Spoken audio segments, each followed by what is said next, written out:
ఓం శ్రీ సాయిరామ్. ఓం సాయీశ్వరాయ విద్మహే సత్యదేవాయ ధీమహి తన్న సర్వ ప్రచోదయాత్. వదతు వదతు వదతు వాణి సాయి రామేతి నిత్యం, జపతు జపతు చిత్తం సాయి పాదారవిందం, నమతు నమతు దేహం సంతతం సాయి చంద్రం, నభవతు మమ పాపం జన్మ జన్మాంతరేషు అనే స్వామివారిని మనం మన వాక్యం ఎలా ఉండాలి, మన చిత్తం ఎట్లా ఉండాలి, మన దేహం ఎలా ఉండాలి, ఇవన్నీ కోరుకుంటూ ఆ సకల పాపాలు మనం జోలికి రాకుండా ఉండాలని స్వామివారిని ప్రార్థిస్తూ సత్యం శుభం సుందరం 3వ భాగంలో ఇంతవరకు ధారావాహికతాలు చక్కగా జరుగుతోంది. ఈ సత్యం శుభం సుందరం 3 అనేటువంటి భాగం దాదాపు 69, 70, 71, 72 సంవత్సరాలకు సంబంధించినటువంటి స్వామివారి యొక్క జీవిత చరిత్ర. ఇందుట్లో గత ఎపిసోడ్లో 70 దాకా పూర్తయింది. అంటే 70 డిసెంబర్ దాకా పూర్తయింది. ఇప్పుడు 71 ప్రారంభమవుతోంది. ఒక్కసారి గతంలో ఉన్న విశేషాలు 2 పరామర్శించి మనం ముందుకు వెళదాం. స్వామి గత ఎపిసోడ్లో అందరికీ సేవ చేయమన్నారు. సేవ చేయటమే చాలా పరమావధిగా మనం పెట్టుకోవాలి అని చెప్పారు. శరీరంలో ప్రతి భాగాన్ని పవిత్రంగా చూసుకోవాలి అని చెప్పారు.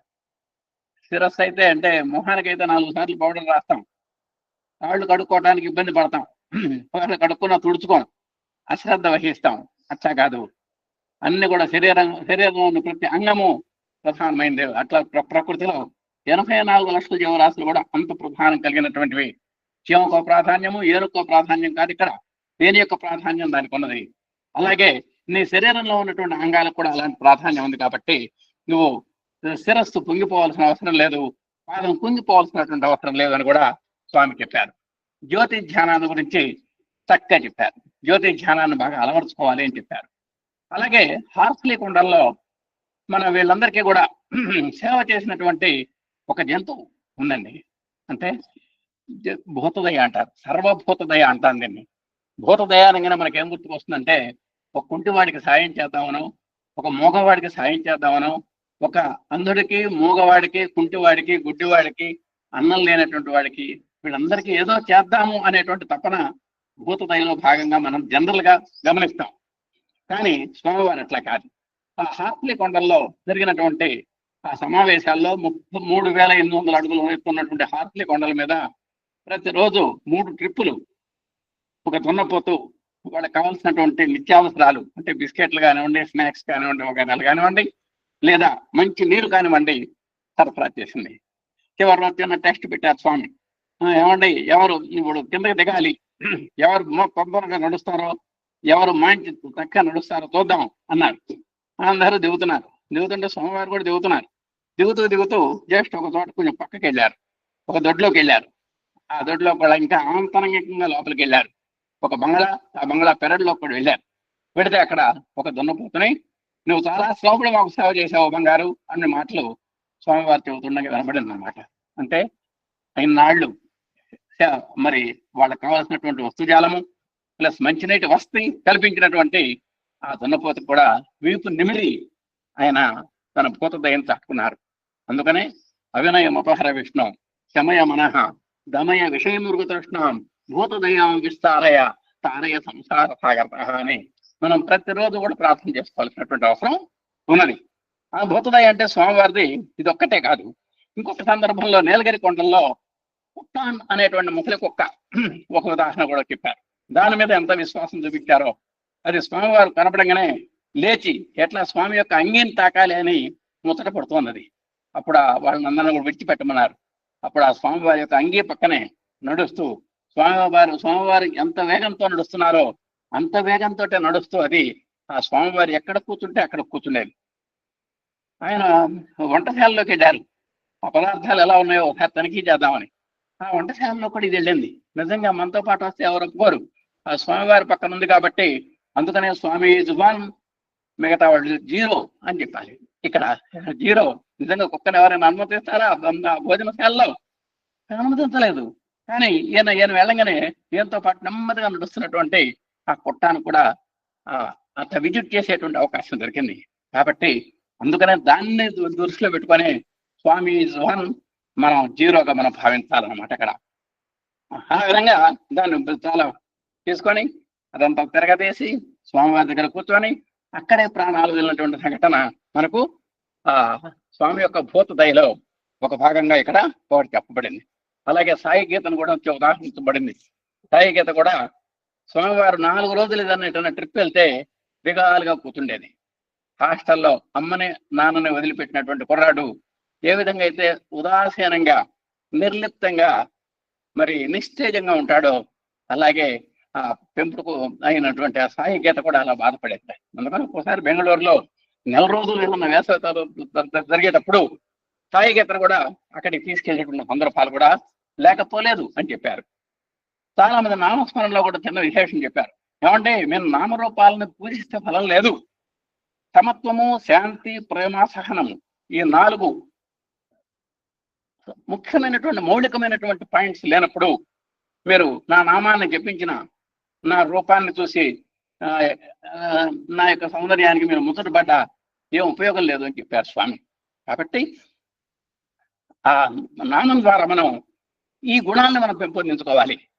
అందరినీ సమానంగా చూసేటువంటి గుణము, ఎంత టెన్షన్లో ఉన్నా కూడా శాంతంగా ఉండేటువంటి ఉదాత్తత, అలాగే ఎంత కోపంలో ఉన్నా కూడా ప్రేమగా మాట్లాడేటువంటి తత్వము, ఎన్ని కష్టాలు వచ్చినా కూడా సహనం పట్టగలిగినటువంటి గుణం, ఈ 4 మనం భజన ద్వారా నేర్చుకోవాలి.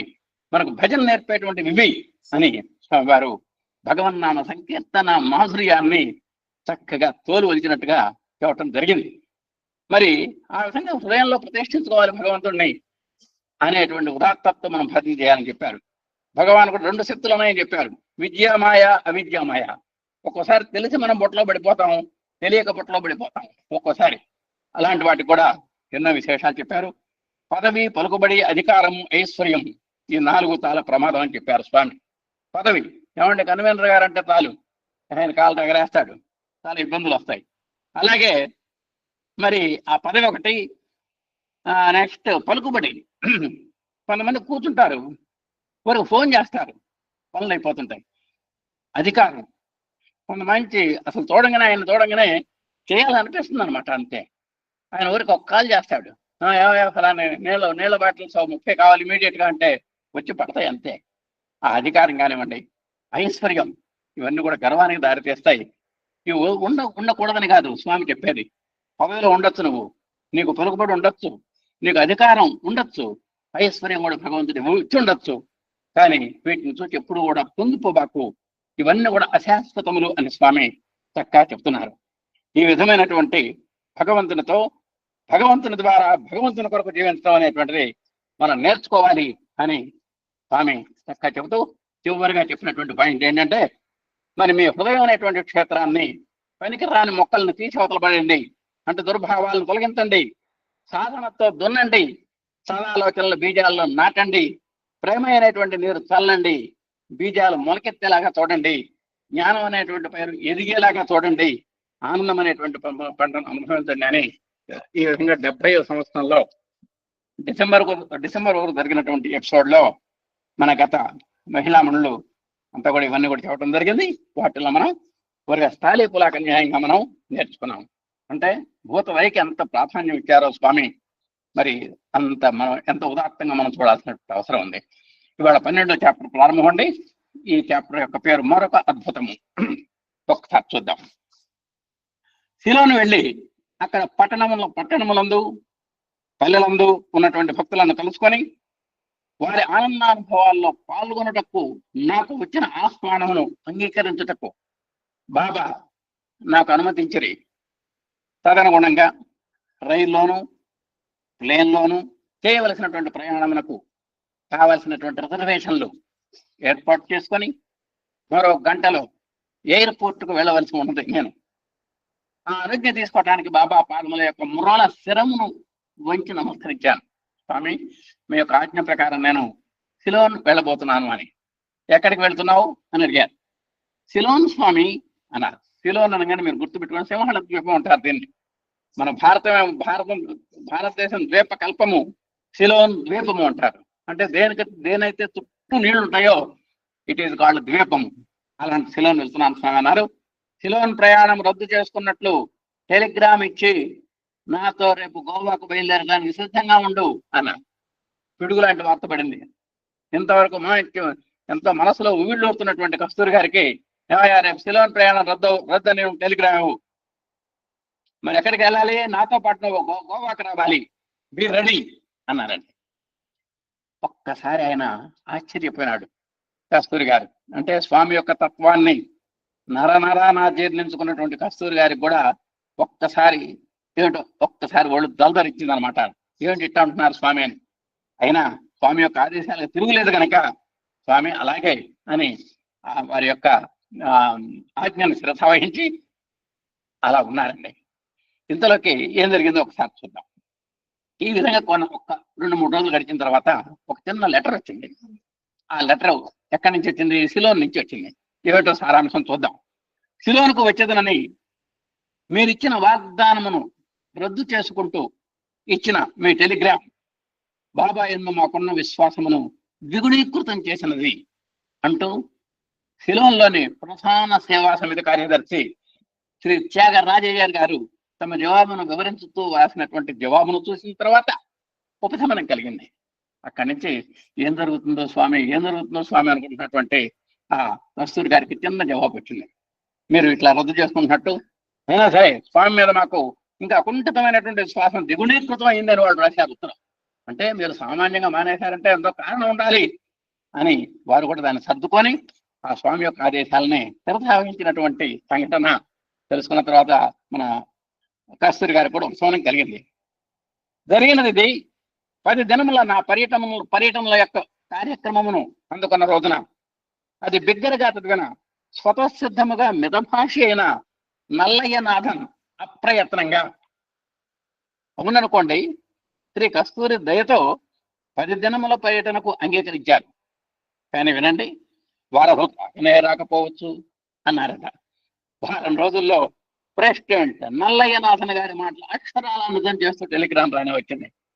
చూసారా, అక్కడ ఆ సిలోన్లో కూడా ఆ నల్లయ్యనాథన్ అనేటువంటి ఆయన కస్తూరి గారు ఇట్లా వస్తున్నారు, 10 రోజులు మనకు చక్కగా మన కార్యక్రమాలన్నింటినీ పర్యవేక్షించి స్వామి యొక్క మాటలు చెబుతారు అన్నటువంటి ఊబిళ్ళూరుతున్నటువంటి సమయంలో ఆయన ఉన్నటువంటి అనుచారంగా వచ్చిందిట. ఒకవేళ అసలు కస్తూరి గారు రాకపోవచ్చు అసలు రాకపోవచ్చు కూడా అనేటువంటి మాట వినబడింది. ఇది ఒకవేళ ఆ బాబాయే పలికించారని గ్రహించాము అని త్యాగరాజయ్య ఉత్తరములో వివరించారు. చూసారా, ఆ విధంగా స్వామి యొక్క ఊహలు, స్వామి యొక్క ఆలోచనలు ఎటు మలుపు తిరుగుతాయో మనం చెప్పలేం. భవిష్యత్తులో జరగబో కార్యక్రమములకు అనుగుణ్యముగా పరిస్థితులను రూపకల్పన చేస్తూ ఉంటారు బాబా గారు. ఆయన ఎప్పటికప్పుడు భవిష్యత్తులో ఉన్నటువంటి కార్యక్రమాన్ని ఏ క్షణానికి ఏం మారుతుందో కూడా మనం చెప్పలేము. ఒకప్పుడు రాబో 5 నిమిషంలో బాబా ఏమి చేయుదురో ఎవరూ చెప్పలేరని అనుభవరీత్యా నేను గ్రహించుతాను. అంత సుదీర్ఘమైనటువంటి సర్వీస్ కలిగినటువంటి కస్తూరి గారు అన్నటువంటి మాట అన్నమాట ఇది. అంటే బాబా 1 నిమిషంలో ఏం జరుగుతుందో చెప్పలేము. అంత అనూహ్యమైనటువంటి విశేషాలు స్వామి యొక్క నిర్ణయాల్లో ఉంటాయి అని ఇదంతా కూడా నేను వారి యొక్క తత్వాన్ని జీర్ణించుకుని చెబుతున్నటువంటి మాటలు అన్నారు. మన భవిష్యత్తును గురించి మనకు తెలియదు. నిజంగా ఒక్కోసారి మనం ఎటుపోతామో తెలియదు, మన భవిష్యత్తు మనకు తెలియదు, వారి లీలల గురించి ఏమి జోస్యం చెప్పగలము అని కస్తూరి గారు తనకు తాను సంభాళించుకున్నారు. ఒక సందర్భంలో గోవా వెళ్ళటకు 3 కార్లలో బయలుదేరితే ఒక కారులో 3 పాశ్చాత్య స్త్రీలు కూడా ఉన్నారు, అంటే విదేశీ మహిళలు. వీళ్ళ 3 పేర్లు మనం గుర్తుపెట్టుకోవాలి ఈ ఎపిసోడ్ అయ్యేదాకా. ప్రపంచ విఖ్యాతి చెంది the first lady of yoga in America అనబడేటువంటి భారతీయ నామం ధరించినటువంటి ఇంద్రాదేవి, అందులో నెంబర్ 1 ఇంద్రాదేవి. ఆమెకున్న టైటిల్ ఒక్కసారి చూడండి, the first lady of yoga in America. అమెరికాలో యోగా నేర్పినటువంటి ప్రథమ గురువు ఆమె అన్నమాట. అదొక టైటిల్ వచ్చింది. అలాగే భారతీయ నామం పెట్టుకున్న ఆమె, మరి ఇంగ్లీష్ నామం ఏదో ఉండాలి, అదైనా సరే ఆమె ఇంద్రాదేవి అని పేరు పెట్టుకుంది. ఆమె నెంబర్ 1. పిల్లల పాఠశాల నడుపుతున్నటువంటి జూన్ షోలా. ఇక పిల్లలు వాళ్ళ యొక్క బళ్ళను నడపడంలో ప్రత్యేకమైనటువంటి అనుభవం కలిగినటువంటి ఆమె జోన్ షోలా. ఈమె పేరు గుర్తుపెట్టుకోవాలి. మధ్య వయస్కురాలు, ఇటలీలో పుట్టి భారతీయుడిని వివాహమాడి అమెరికాలో నివసిస్తున్న మిసెస్ రాజగోపాలన్.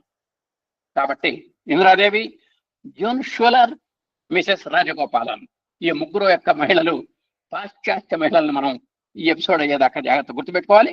వీళ్ళ ముగ్గురు కూడా ఒక కారులో ఉన్నారు. ఇక బాటకిరు పక్కల వినమ్రులై చేతులు జోడించి నమస్కరిస్తున్న భక్తుల వరుసల వైపు అనుగ్రహ సూచకముగా బాబా చేయి ఊపుతుండగా కారులో బృందావనం వీడినవి. ఇంతకీ ఇప్పుడు ఎక్కడి నుంచి బయలుదేరారంటే బృందావనంలో బయలుదేరారు. మరి ఆ దారంతా కూడా చక్కగా శిరస్సు వంచి నమస్కరిస్తున్నారు. స్వామి కూడా చక్కగా చేతులు ఊపుతున్నారు. వాళ్ళు కూడా అమందానందం పొందారు. ఈ విధంగా ప్రయాణం బృందావనంలో కార్లు కదిలినాయండి. ఆ సాయంకాలం ప్రకాశముగా ప్రశాంతంగా ఉన్నది. అది సాయం సమయం అంటే 2 తర్వాత ఆ ప్రాంతంలో బయలుదేరారు. అది సమయం ప్రకాశవంతంగా ఉంది, ప్రశాంతంగా ఉంది. అంటే ఎంతో దివ్యమైనటువంటి కాంతితో ఉట్టిపడుతోంది. గ్రామీణ ప్రాంతాల్లోని ఆ నిర్మల వాతావరణంలో ప్రవేశించగానే నా మనస్థితిని గురించినటువంటి ఆలోచన కలిగింది.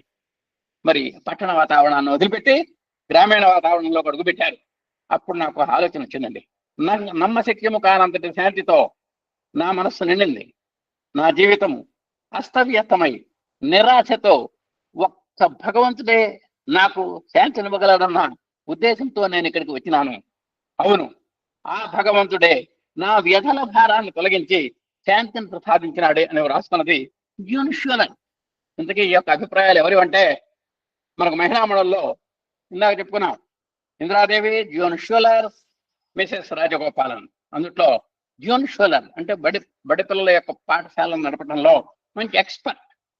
ఆమె తన యొక్క ఉద్దేశాన్ని రాసుకుంది. ఇప్పుడు ఆ వెళుతున్నటువంటి వాతావరణాన్ని బట్టి ఏం రాసుకుందంటే, నిజంగా నమ్మశక్యంగానంత శాంతి నా మనసులో చోటు చేసుకుంది. నిజంగా నా యొక్క జీవితం కూడా చాలా గడబిడగా ఉంది. అలాంటి గడబితో కూడినటువంటి నా జీవితంలో ఒక్క భగవంతుడు మాత్రమే నాకు ప్రసాదించగలడు అనేటువంటి నమ్మకం కలిగింది. నిజంగా చూడండి, ఒక చంద్రుడు వస్తే, ఒక సూర్యుడు ఉదయించడం వల్ల సకల జగత్తు ఏ విధంగా అయితే ప్రేరేపణ పొందుతుందో, ఒక చంద్రుడు వికసించడం, అట్లా ఉదయించడం వల్ల శిశువు దగ్గర నుంచి ఆబాల గోపాలము ఏ విధంగా పరవశించిపోతారో భగవంతుడి యొక్క అనుగ్రహం అట్లా ఉంటుంది. అంటే అందరి పట్ల సమానంగా ఉంటుంది. అందరి యొక్క భావన ఒక రకంగానే ఉంటుంది. అందరి యొక్క రసానుభూతి ఒకటిగా ఉంటుంది. అలా ఉంటుంది అనమాట భగవంతుని యొక్క ఆ దయ, కృప, రసం. కాబట్టి నాకు భగవంతుడు ఒక్కడే నాకు శాంతిని ఇవ్వగలడు అని అనుకుంటోందేమో అని రాసుకుంది ఒక చోట. అవును, ఆ భగవంతుడే నా వ్యధల భారాల నుంచి తొలగించి శాంతిని ప్రసాదించినాడు. నిజంగా మన మనసులో వేదన కలిగినప్పుడు 10 మందితో చెప్పుకుంటాం. మనం నాకు ఇట్లా కష్టం కలిగింది, నాకు ఎట్లా కష్టం కలిగింది అని చెప్పుకుంటాం. ఇదంతా ఉపశమనం కోసమే.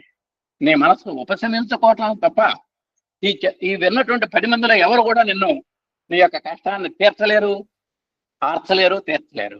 కానీ మనకు ఏకైక నాథుడు ఒక్క భగవంతుడు మాత్రమే. ఆ భగవంతుడు కనుక తలుచుకుంటే నీలో ఉన్నటువంటి సమస్త కష్టాలని తొలగించగలిగినటువంటి సత్తా ఒక్క భగవంతుడికి మాత్రమే ఉంది. అందుకనే అతిశక్తిమంతుడు ఆయన, సర్వశక్తిమంతుడు అనుకున్నాం ఆయన. ఇదంతా కూడా రాస్తున్నది ఎవరంటే ఆ సాయంకాల వాతావరణాన్ని ఆస్వాదిస్తూ గ్రంథంలో తన అభిప్రాయాలు రాసుకున్నటువంటి జూన్ షూలర్. మెయిన్ రోడ్డు వదిలి ప్రక్క రోడ్డుకు మళ్ళీ బాబా ఆదేశించారు. ఒక మలుపు తిరిగిన తర్వాత ఆయన ఎడం పక్కకి వెళ్ళాల్సిన వాస్తవంగా, కానీ కుడి పక్కకు తిప్పమన్నారు. కొంత దూరం వెళ్ళిన తర్వాత ఒక చెరువు గట్టున చెట్టు కింద కార్లు ఆగాయి. కొంత దూరం పోగానే చెట్టు వచ్చింది, బ్రహ్మాండమైనటువంటి ఒక నీడ కలిగినటువంటి వృక్షం వచ్చింది. అక్కడ ఆగారండి. అక్కడ అందరికీ బాబా స్వయముగా డబ్బాలు, ఫ్లాస్కుల్లో తెచ్చినటువంటి కాఫీ పలహారములు పంచిపెట్టారు. మా అందరితో పాటు డ్రైవర్లు, అక్కడ చేరినటువంటి కొద్దిమంది వ్యవసాయదారులు కూడా ఆనందం పంచుకున్నారు. ఆ చెట్టుకి అప్పటికే మనం కారుల్లో సిద్ధంగా ఉన్నటువంటి ఆ డబ్బాల్లో నుంచి స్వీట్లు గీట్లు తీశారు, ఇంకా మిగతా పదార్థాలను కూడా తీశారు, అందరికీ అక్కడ పెట్టారు. ఆ పొలం గట్లల్లో ఆ సమీపంలో పనిచేస్తున్నటువంటి రైతులు కూడా మంచి ఆ పంచెల పైకి ఎగ్గట్టి వచ్చారు. ఒక ఉత్తరం ఒకటి వేసుకొని వచ్చారు, వాళ్ళకు కూడా పెట్టారు. అందరు కూడా ఎంతో సంతోషించారు. ఆ విధంగా స్వామి ఇవ్వటమే కానీ పుచ్చుకోవటం అనేటువంటిది ఆయనకి తెలియదు. ఎక్కడికి పోయినా కూడా ఇవ్వటం, ఆ ఇవ్వటంలో ఉన్నటువంటి ఆనందం ఎట్లా ఉంటుందో ఒక్కసారి ఊరికి స్థాలే పులాక న్యాయంగా మనకి ఇక్కడ చూపించడం అనేటువంటిది ఇక్కడ స్పార్క్ అన్నమాట. నిజంగా అక్కడ ఆగాల్సిన అవసరం లేదు. టైం టేబుల్లో లేదు, వాళ్ళందరికీ పంపాల్సిన అవసరం లేదు. కానీ ఆ స్వామి యొక్క కృపా కటాక్ష వీక్షణ ఆ ఫలాలు అలా ఒక్కోసారి అదృష్టవశాత్తు అందుతాయి అన్నమాట. మేము తిరిగి ప్రయాణం సాగించినప్పుడు బాబా కూర్చున్నటువంటి కారు కదలటకు నిరాకరించింది. ఎప్పుడైనా సరే ఆ చెట్టు నీడన బద్దాల్సి వచ్చినప్పుడు డ్రైవర్లు ఏం చేస్తారంటే రోడ్డును వదిలిపెట్టి మార్గంలో పెడతారు కార్ని, అంటే రోడ్డును దించి కిందకు పెడతారు. అలాగే ఈ కార్ను కూడా పెట్టారు. అది మళ్ళా మొరాయించింది. నెమ్మదిగా రోడ్డు మీదకు నెట్టగా స్టార్ట్ అయింది. సరే అక్కడ ఉన్న వాళ్ళంతా కూడా తలా చేసాం. అది మళ్ళా రోడ్డు ఎక్కిన తర్వాత స్టార్ట్ అయింది. అయితే తర్వాత 15 మైళ్ళలోనూ 3 సార్లు సత్యాగ్రహం చేసింది. ఆ స్వామి కూర్చున్నటువంటి కారు మరి 15 మైళ్ళ దూరంలోనే 3 సార్లు అలిగింది, అంటే మొరాయించింది అనమాట. అక్కడకు జోగ్ వాటర్ ఫాల్స్ 100 మైళ్ళు ఉన్నది.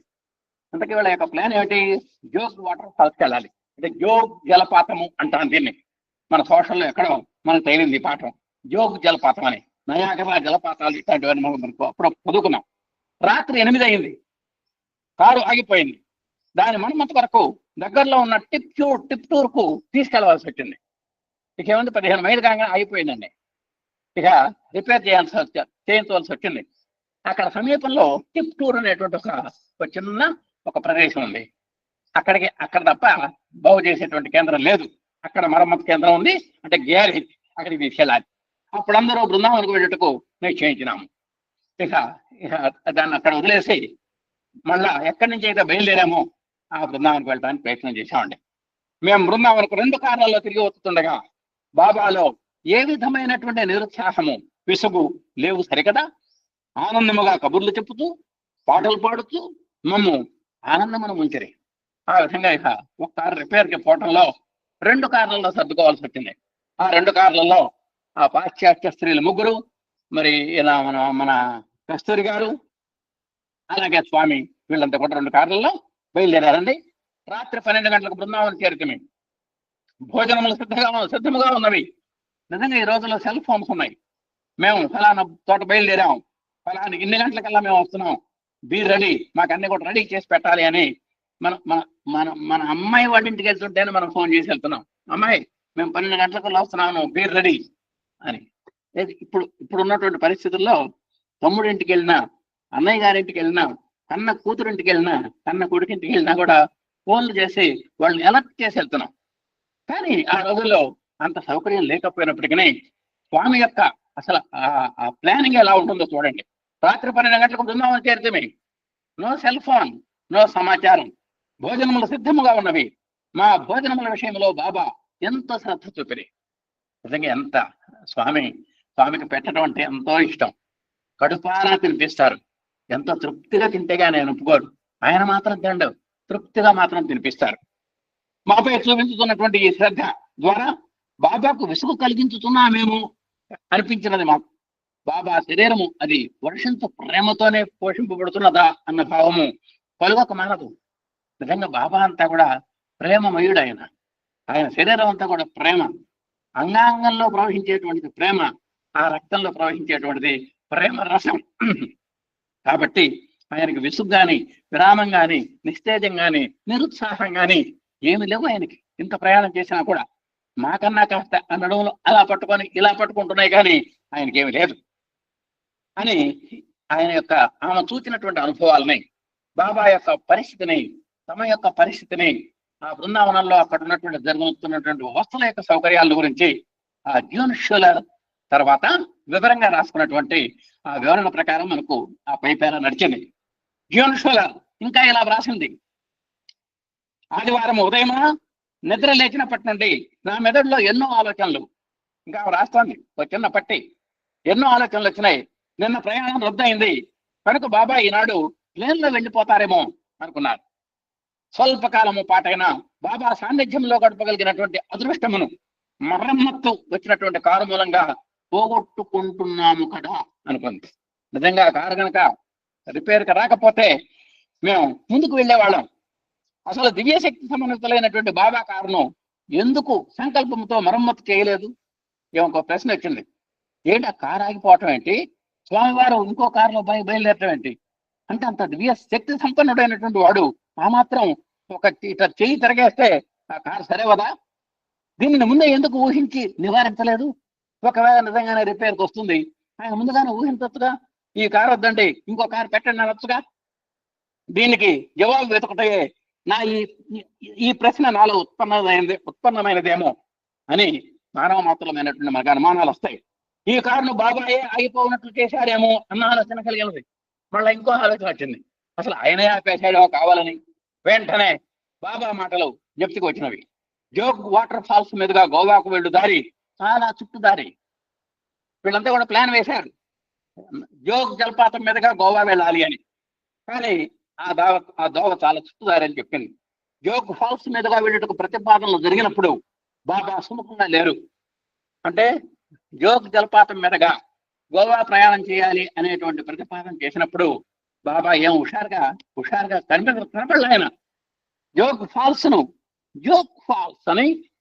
ఫాల్స్ అని పరిగణించింది. ఓహో, మీరు వెళ్ళి జోగ్ ఫాల్స్కి వెళ్ళాలా అని ఒకసారి, జోగ్ ఫాల్స్ కి వెళ్ళాలా అని ఒకసారి ఆయన పరీక్షించడం కూడా జరిగింది. దూరం ఎక్కువ అని రాత్రి అనేక పల్లెల మీదుగా వెళ్ళినప్పుడు తమకు దర్శనము లభించినందుకు పల్లె ప్రజలు బాధపడెదరని బాబా గారు అన్నారు. ఒకవేళ జోగ్ ఫాల్స్ మీదుగా కనుక మీరు గోవా వెళ్ళేటట్టయితే మనం రాత్రిపూట వెళ్లాల్సి వస్తుంది. రాత్రిపూట ఎన్నో పల్లెలు దాటి మనం వెళ్లాల్సి వస్తుంది. ఆ పల్లెల్లో ఉన్నటువంటి ప్రజలు నా యొక్క దివ్య దర్శనాన్ని కోల్పోతారు అని కూడా బాబా గారు అంటాం జరిగింది. కాబట్టి ఇది శ్రేయస్కరంగా లేదు. మనం వెళుతున్నాము అంటే మనం 10 మందికి దర్శనం ఇవ్వాలి, వాళ్ళు తృప్తి పడాలి, మన యొక్క రాకతో వాళ్ళు ఆనందాన్ని పొందాలి అని అనుకున్నారు స్వామి. అవును, జోగ్ ఫాల్స్ చూచడం బాబా సంకల్పంలో లేదు. ఫలహారం చేయ వరకు బుద్ధిగా ఉన్న కారు తర్వాత ముందుకెత్తింది, చివరికి అది జోగ్ ఫాల్స్ అయింది. మరి మనకున్నటువంటి నిబంధనల ప్రకారం సమయం అయింది. మరి సత్యం సంవత్సరం పార్ట్ 3లో 71వ సంవత్సరంలో ప్రారంభంలో జరిగినటువంటి ఈ జోగ్ అంటే జోగ్ జలపాతం మీదుగా గోవా వెళ్ళేటువంటి ప్రయత్నంలో అంతరాయాలు రావడం, ఇక్కడ ఇంద్రాదేవి, మరి జూన్ షూలర్, మరి రాజగోపాలం, మరి ఇలాంటి పాశ్చాత్యులతో కస్తూరి గారు కూడా స్వామివారితో ప్రయాణం చేయగలగటం, వారితో పొందినటువంటి అనుభూతులు మనం కొన్ని తవి చూడగలిగాము. మరి తర్వాత ఎపిసోడ్లో మన వాళ్ళు అందించడానికి ప్రయత్నం చేస్తారు.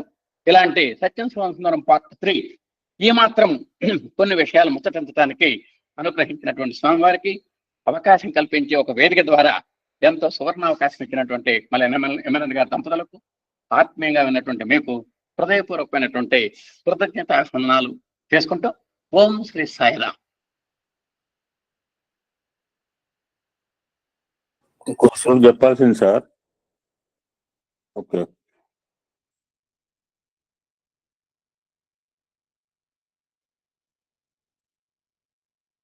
ఈరోజు కూడా నేను మాట్లాడదు అనుకున్నాను. మాట్లాడినా పోతాము, మాట్లాడకపోయినా పోతాము. ఇప్పుడు ఆదివారం నాడు మనం ఒక కార్యక్రమం చేద్దాం అనుకున్నాము. సో కార్యక్రమం గురించి కొన్ని విషయాలు నాకు ఎంత ఒప్పుకుంటే అంత ఈరోజు ఈరోజు కూడా మాట్లాడద్దు అనుకున్నాను.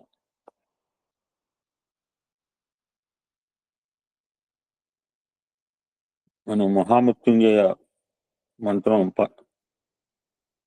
పఠనం చేద్దాం అనుకున్నాము. ఆ మంత్రం ఏమిటి, what is the significance, what the meaning?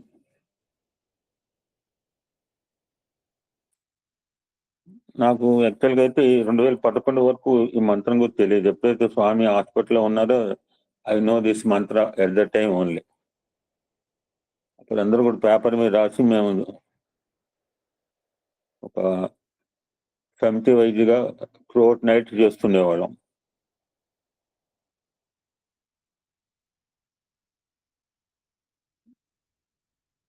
ఆ మంత్రంలో మనందరికి తెలిసిన మంత్రమే ఓం త్రయంబకం యజామహే సుగంధిం పుష్టివర్ధనం ఉర్వారుకమందనాత్ మృత్యోర్ముక్షీయమాముత. అందరూ మంచి ప్రాక్టీస్ చేయండి, పాటలాగా వద్దు దయచేసి. డోంట్ డూ ఎక్స్పెరిమెంట్ నా దగ్గర. వాడు కంప్లీట్ బై 3 hours పద్ధతి గుర్తుపెట్టుకో.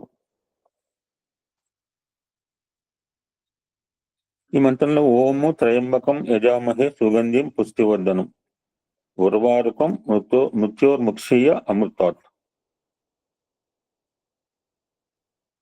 ఫ్యాంటాస్టిక్ మీనింగ్, అద్భుతమైన భావన ఉంది. నాకు కొంత ఒంట్లో మంచిగా ఉంటే ఇంకా బాగా చెప్పుతానేమో. టైం ఇలా నెత్తుకొస్తుంది, మనం ఏం చేయగలం.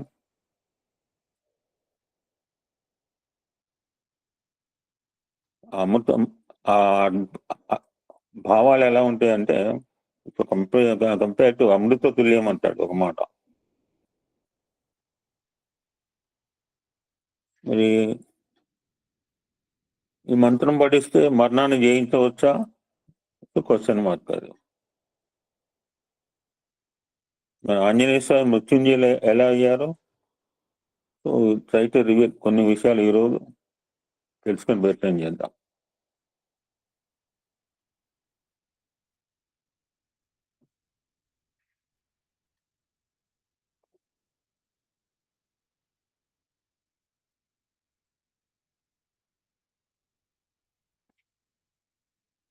ఈ మహామృత్యుంజయ మంత్రాన్ని మరణం జయించే మంత్రం అంటుంటారు, లేకుంటే త్రయంబక మంత్రం అని కూడా అంటారు. ఈ మంత్రం అనేది రోగాలను నయం చేయటంలో అత్యంత శక్తివంతమైన one of the best mantra అని చెప్తుంటారు. One of the best medicine అన్నట్టుగా, one of the best car అంటుంటారు. వస్తువులు పోల్చిన దాంట్లో ఇక్కడ మంత్రాల్లో కూడా ఇది బెస్ట్ మెడిసిన్ అని చెప్తున్నారు మంత్రం. ఈ మంత్రము శివపరమాత్మ యొక్క గొప్ప మంత్రం. ఈ మంత్రాన్ని సాక్షాత్ మార్కండేయ మహర్షి సృష్టించబడ్డాడు, ద్రష్ట కావచ్చు అనమాట. ఎందుకంటే మనకు ద్రష్ట అనే మాట మన రుద్రంలో వింటున్నాం.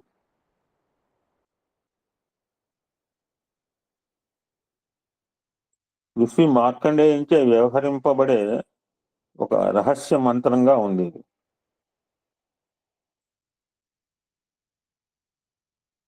ఎప్పుడు చెప్పడం జరిగింది అంటే, ఒకసారి చంద్రుడు దక్ష ప్రజాపతి చేత నిందించబడి, ఇందాక సార్ అన్నాడు చంద్రుడికి ప్రకాశం లేకపోతే ఎవరు చంద్రుని మొహం చూడం.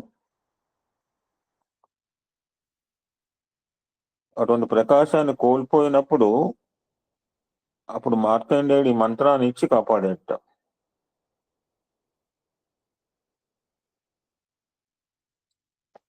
ఓం త్రయంబకం యజామహే సుగంధిం పుష్టివర్ధనం ఉర్వారుకమివ బంధనాత్ మృత్యోర్ముక్షీయ మాముతాత్.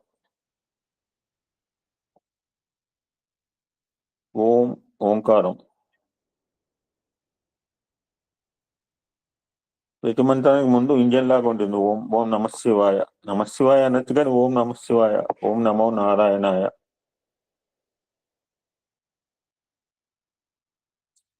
రెండు ఓంకారము శ్లోకము గాని మంత్రము గాని ముందు పలికే ప్రణవనాదం.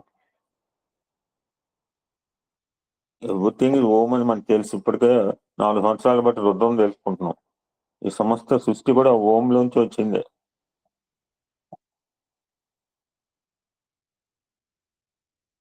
త్రయంబకం అంటే 3 నేత్రములు కలవాడ.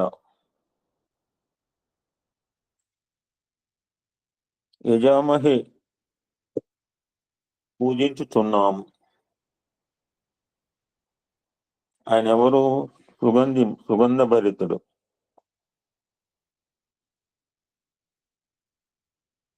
ఎందుకు? పుష్టి, పోషణనిచ్చి పెరుగుదలకు తోడ్పడే శక్తి పుష్టి అంటుంటారు అనమాట. పుట్టపత్ర పుష్టి ఒక అబ్బాయి ఉంటాడు స్వామికి వెనకాల, బాంబేలో బట్టతల వేసుకుని, మీరు 90s to 2000 మధ్యలో ఒక MBA స్టూడెంట్. పుష్టి అంటుంటారు అనమాట అని పేరు. పుష్టి వర్ధనం, వర్ధనం అంటే అధికం, పెరుగుట, పెంపొందింపజేసేవాడు. వర్ధిల్లి అంటుంటాం మనం. బ్లెస్సింగ్ అనమాట. అంతా అయిన తర్వాత చివరికి దోసకాయ, ఉర్వారుకం, దోసపండు. ఉర్వారుకం ఇవ అంటే వలె. ఏ విధంగా అయితే పండిన దోసకాయ తెలియకుండానే చెట్టు నుంచి విడిపడుతుంది.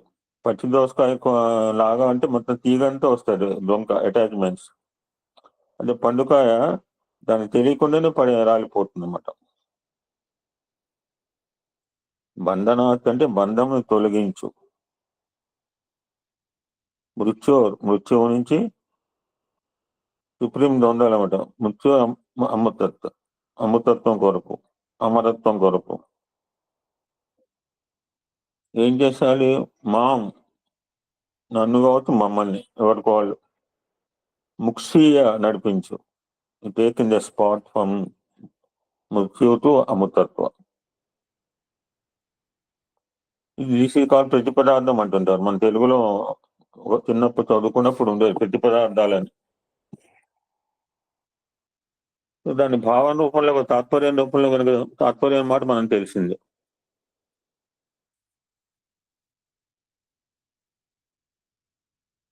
అందరికీ శక్తినొసగే ముక్కంటి దేవుడు,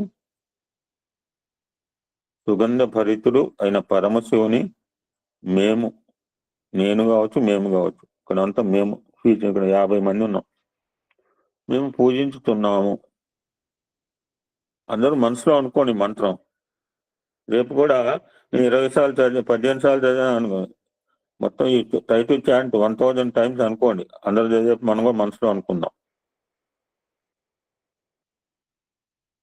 ఆయన దోస పండును తొడిమ నుంచి వేరు చేసినట్ల, అంటే అంత సునాయాసముగా తేలికగా నన్ను మమ్ము అమరత్వం కొరకు ముచ్చుబంధం నుంచి విడిపించుగాక. This is the meaning of that total మంత్ర.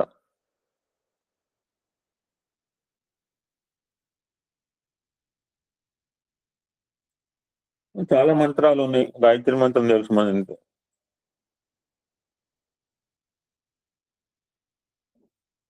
ఆ విధంగా మనం చేసిన చాలా మంత్రాల్లో గాయత్రి మంత్రం వల్ల ఈ మహామృత్యుంజయ మంత్రం కూడా పరమ పవిత్రమైనది, అతి ప్రాచుర్యమైనది.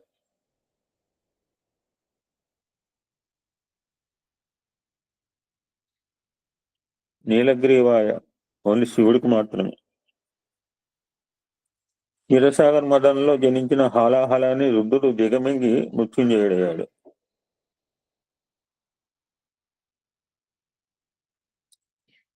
అటువంటి ఈ మంత్ర జపించిన వారు కూడా ఆ రుద్రుని ఆశీస్సులు పొంది మృత్యుంజయులు అవుతారు అని పలువురు యొక్క నమ్మకం.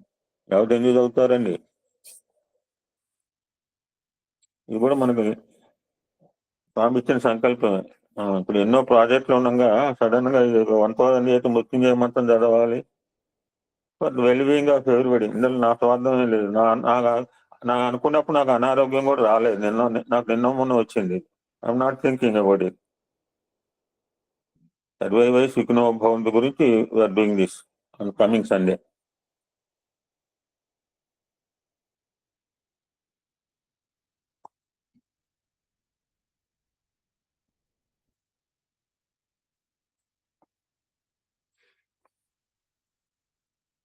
ఇది ఒక విధమైన మృత సంజీవిని మంత్రం అని కూడా చెప్పవచ్చు.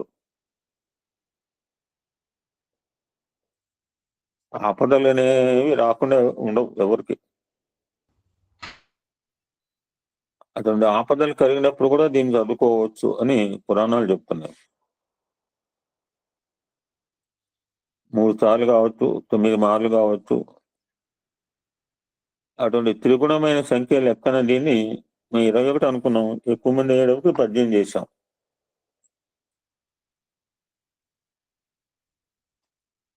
అటువంటి ఈ యొక్క మహామృత్యుంజయ మంత్రాన్ని జపించడం వల్ల మనలో దైవ ప్రకంపన మొదలై, నేను ఒక వారం రోజులు చేశాను కంటిన్యూస్ గా. భద్రాచలం దగ్గర అతిరాత్రం చేసినప్పుడు డే అండ్ నైట్ మనలను ఆవరించి ఉన్న దుష్ట శక్తులు తరిమి కొట్టబడతాయి. దాని ద్వారా మన మంత్రాన్ని ఎవరైతే పఠిస్తారో వాళ్ళకి ఒక శక్తివంతమైన రక్షణ కవచం ఏర్పడుతుందని పురాణ ఇతిహాసాలు చెప్తున్నాయి.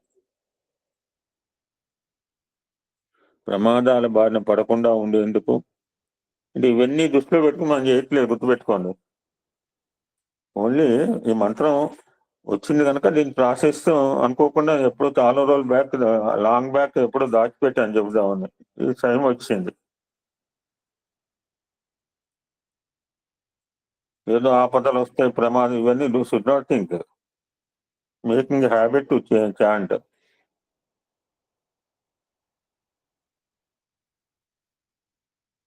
ఏదో దురదృష్టాలు ఇవన్నీ కాదు అని, ఇవన్నీ శాస్త్రాన్ని చెప్పిన మాటలు.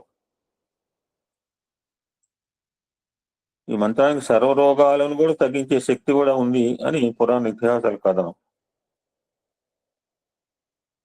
మనం ఇందాక అనుకున్నట్టుగా మంత్రానికి మార్కండేయ మంత్రం అని కూడా ఈ పేరు ఉంది. ఇవన్నీ కూడా నేను ఫస్ట్ టైం తెలుసుకుంటున్నాను.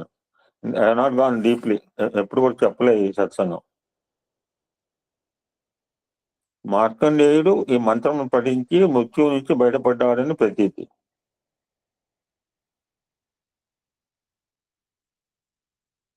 ఇంకా పరమశివుని యొక్క రుద్ర స్వభావాన్ని సూచిస్తూ ఈ మంత్రం రుద్ర మంత్రం అని, ఆ స్వామి వారి యొక్క 3 కనువులను సూచిస్తూ మృత సంజీవని మంత్రం అని కూడా పిలువబడుతోంది.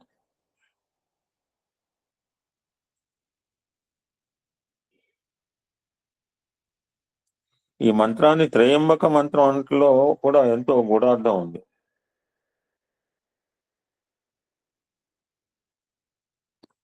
రుద్రం చాలాసార్లు చెప్పు, అంతా త్రిగుణాలు, త్రీ సో మెనీ త్రీస్.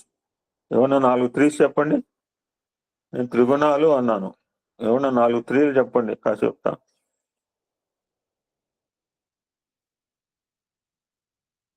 త్రికాలాలు, త్రిసంధ్యులు, త్రిపురాలు,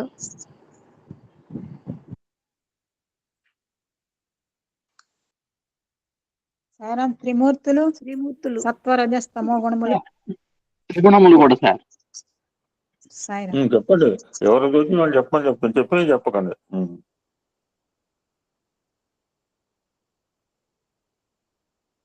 ఈ విధంగా శివతత్వంలో 3కి ఎంతో ప్రాధాన్యం ఉంది. త్రినేత్రములు మరొకటి సాయిరా. ఆయన త్రినేత్రుడు, త్రికరణములు, త్రిగుణాకారుడు, త్రియాయుధుడు, త్రిదళాలతో కూడిన బెల్లువాలను ఇష్టపడేవాడు, 3 అడ్డరేఖలు నామంగా కలిగిన వాడు, త్రిజన్మ పాప సంహారుడు, త్రిశూలధారుడు, త్రికాల అధిపతి, త్రిలోక రక్షకుడు.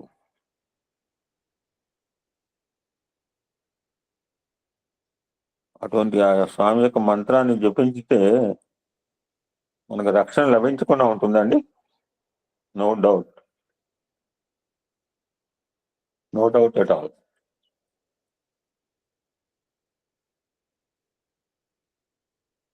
అటువంటి మృత్యుంజయ మంత్రాన్ని ప్రాతకాలంలో కావచ్చు, ప్రదోష కాలంలో కావచ్చు పఠించవచ్చు. ఎప్పుడు పఠించవచ్చు, శాస్త్రం చెప్తుంది. జస్ట్ రూల్ 3 సార్లు అయితే చేయమన్నారు స్వామి. అంతకంటే కూడా చేయలేమని చెప్పి 3 సార్లు చేసి మినిమం 3 సార్లు చేయమన్నారు. 300 సార్లు కానీ 3000 సార్లు కూడా చేస్తే వాళ్ళు ఉన్నారు రోజుకి.